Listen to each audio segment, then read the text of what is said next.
Hey everybody, Nick Espinoza, your chief security fanatic here, and today I'm actually kind of annoyed. We have to talk about this. I am, and I've said this before, very sick and tired of TikTok having to do videos and podcasts and talk about them on my radio show. At this point, if you're using TikTok, you're basically just helping a foreign government. Now, this news is coming by way of Forbes, who has done just some excellent work, specifically investigative work on TikTok, and just how damaging and violating their privacy violations are. And this is a huge thing. Now, full disclosure, I also published through Forbes by way of being on their Forbes Technology Council. This is obviously one of their journalists, Emily Baker White of Forbes, and I'm pretty much paraphrasing or quoting from her article directly. I'm not obviously just going to read it verbatim, and there's a lot of sections that I left out, but here are the nuts and bolts of just what broke with this. And honestly, I just don't know why this app hasn't been banned around the world. It is clearly a tool used by the Chinese government. Now, here's what's going on, according to Emily Baker White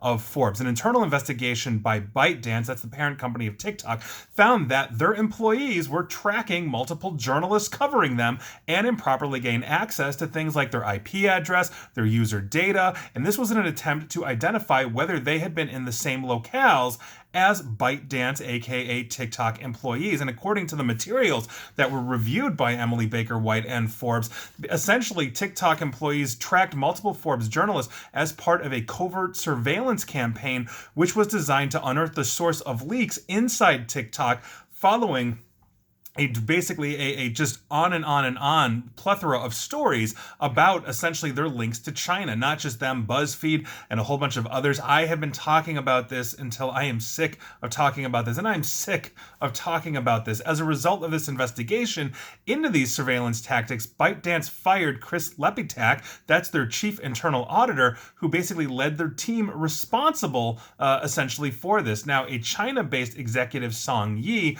who Liptak essentially reported directly to ByteDance's CEO, Rubio Lang, and that's obviously a huge thing. He also resigned in China as well. Now, Forbes was the first to report basically these surveillance tactics, which were overseen by a Chinese-based team in ByteDance, meaning this was located in ByteDance in October. As for comments about this story, ByteDance and TikTok did not deny surveillance, but took to Twitter afterwards, basically after the story was published, to say, quote, TikTok has never been used to target any members of the U.S. government, activists, public figures, or journalists. TikTok could not monitor U.S. users in the way the article suggested. That's BS. Now, I reported that back in October, also, I believe, using Emily Baker White's story as the core of that as well, because Forbes broke that back in October. That is absolutely insane. And so clearly they lied.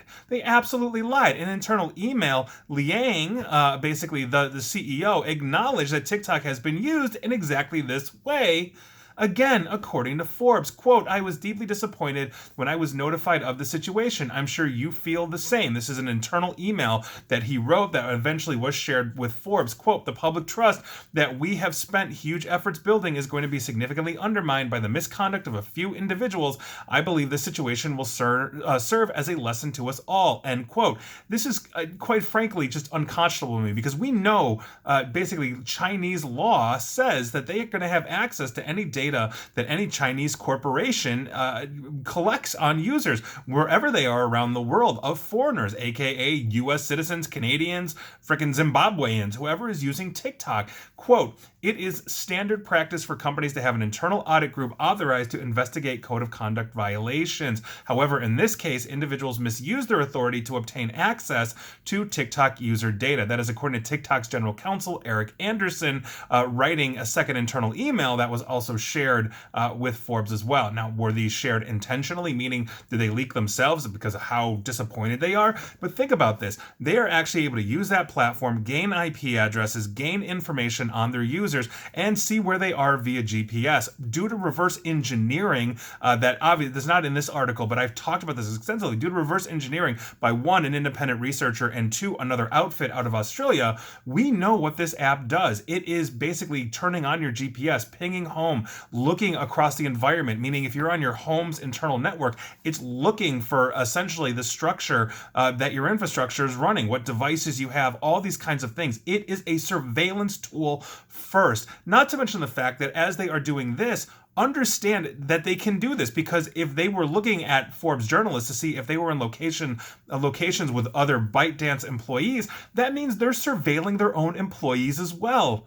They have thousands of employees that probably have TikTok on their phones, and they're getting that information as well. Many of them are going to be US citizens because the Forbes journalists are mostly here in the United States, meaning they are now surveilling private US citizens that happen to be in their employ. Did they sign that when they started the job, saying, hey, you have to have TikTok on your phone? Are these company issued phones so they can do whatever they want?